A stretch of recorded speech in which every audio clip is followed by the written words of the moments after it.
I am Ferdinand Marcos, and I am the President of the Republic of the Philippines. I stand today on behalf of 110 million Filipinos. Hello people and hello universe, it's me again. Shoutout sa inyo mga kababayan. Ako, mayroon tayong very good news for everybody. Hello sa mga Marcos loyalists and supporters.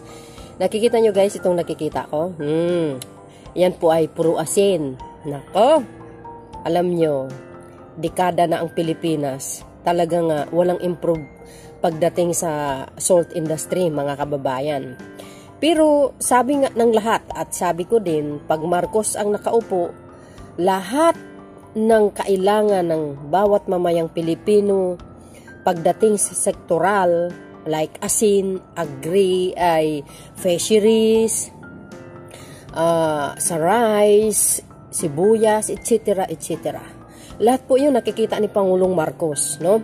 Dahil kasi ang kanyang pangarap, ikorek ko lang baka sabihin nyo, pangako.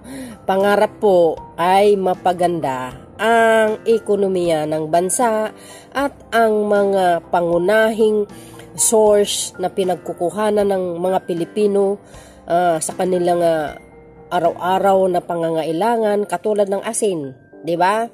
Ang palay, bigas, ayan. Yun po ay number 1 priority ni Pangulong Marcos Jr., ang agri-sector. Hindi lang priority, actually nakikita ko sa kanya lahat ginawa niyang number 1 priority. In general, ika nga, no? So dahil dyan mga kababayan, and this is good news. Dahil no, itong salt industry talaga, kung maganda ang mga yung mga machine, mayroon tayong kumpletong mga kagamitan, sabihin na lang natin yung mga machinery, no, at may suporta ang gobyerno. Alam nyo, malabong mangyari nag-i-import. No, hindi na.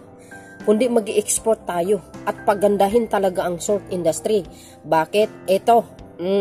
Sabi ni Pangulong Marcos Jr., mga kababayan, basahin ko Oh, nakikita nyo guys, nakikita ko. Siyempre. PBBM signs into law Philippine Salt Industry Development Act. Wow. Wow na wow.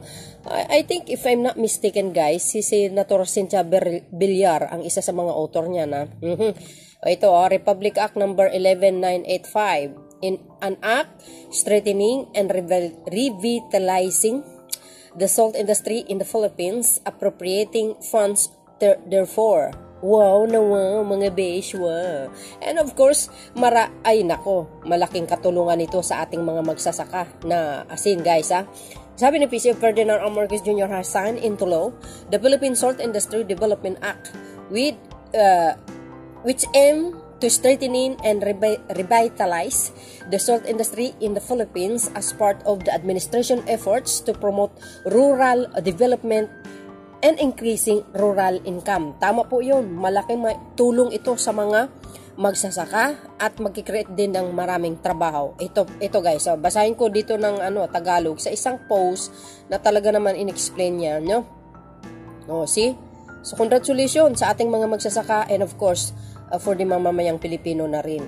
Kasi lahat yan gagamit tayo. Guys, hindi magiging masarap ang iyong niluto pag walang asin. Importante yan sa ating mga daily needs pagdating sa pagluto ng ulam. Without asin, hindi masarap ang iyong niluluto. O, di ba? At without tulong ng ating mahal na Pangulong Marcos Jr. sa mga bawat sectors, walang development na mangyayari. Ito, alam po naman natin mga kababayan, ay talagang masisipag ang mga Pilipino na gumawa ng asin. Ang sinabi po dito guys, sabi po dito, sabi ni party list sa Sulun, ayan pinupurihan ang pagbabatas ng Philippine Salt Industry Act. Ayan, basahin po natin, okay? Ang sinabi po dito mga kababayan, malaki ang kagalakan ni Kabayan Party List Representative Ron Salo sa pagbabatas ng Philippine Salt Industry Development Act matapos lagdaan ni Pangulong Ferdinand Marcos Jr. nitong March 11, 2024 bilang principal author ng panukala. Sinabi ni Salu na siya pala na magandang simula ito para sa ating salt farmers dahil mapapasigla na muli ang pag-aasin na may malaking potensyal sa pagpapalago ng ating ekonomiya. Oo nga naman, tama po siya. Nakapaloob sa Republic Act No. 11985 ang pagbuo ng Salt Roadmap na maglalaman ng mga komprehensibong program at hakbang para sa pagpapaunlad at pagmodernisa ng salt industry upang sa kalaunan ay makapag-export na rin ang Pilipinas ng asin. Kaya nga mga kababayan alam nyo, sa bawat sektor kailangan po ang tulong ng ating gobyerno, no? Lalo pagdating sa mga kagamitan, mga kababayan, pinansyal, kailangan po nila ang tulong ng ating pamahalaan at yan naman po ang ginagawa ng ating mahal na Pangulong Marcos Jr. No, sa mga hindi nakakaalam, ay wala talagang alam yan kasi mga anti-Marcos laging bumabatikos. Pero kami, suportado namin siya, inaalam po namin kung ano ang kagandahan ito para sa mamamayang Pilipino. Ang itatag na Salt Council ang mangunguna sa modernization at industrialization ng salt industry at titiyak sa epektibong implementasyon ng Salt Roadmap.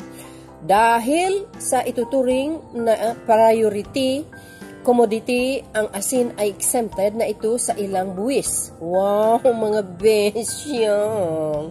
Yan na nga ang sinasabi ko, diba? At tutukuyin din ang mga priority area para sa salt production. Ay nako, malaking tulong ito sa ating mga magsasaka. Sabi po dito, exempted naman sa mandatory iodization ang artisanal salt, non-food grade salt at asin na pang-export. Di wow! Galing Dahil nako, mangyayari yan mga kababayan. Basta fully support ang administrasyon. Ayan naman ang gagawin ng ating mahal na Pangulo. Kaya nga pinirmahan niya yan Alam nyo, hindi magiging batas yan pag walang pirma ng isang Pangulo, mga kababayan. Kaya importante, $1 billion ang perma ng isang Pangulo. Not only that, trillion of course. No? Sabi pa ni Salo na hindi lang trabaho ang magbibigay ng batas na ito, ngunit patas na oportunidad para sa mga salt farmers. Wow! I'm grateful to President Ferdinand Marcos Jr., Speaker Ferdinand Romualdez, and Senator Cynthia Villar, Kong Mark Enverga, Kong Wilberto Lee, and all other champions who lent their support to this crucial legislation. Wow, ani ni Salu. Sabi po dito guys, while the enactment of the Salt Industry Development Act is a cause for celebration, our work is far from over. We must remain vigilant and monitoring its implementation to ensure that it delivers tangible benefits to our salt farmers. Dagdag niya. Yan ang ulat ni Kathleen Forbes. Wow! Yan ang sinasabi natin guys. Ang ganda-ganda naman balita ito. So yan mga kababayan, ano po ang kapalagayan nyo? Ako hindi po ako mapalagay sapagkat sobrang napapalagay ako sa kasayahan, no? So congratulations at good news to para sa ating mga salt farmers. Thank you for watching guys at maraming salamat sa ating mahal na Pangulo at maraming salamat sa mga author nito. See you again guys on my next upload video. Bye bye bye and babush. God bless Philippines. Bato-bato sa langit ang matamaan wag magalit. Babush.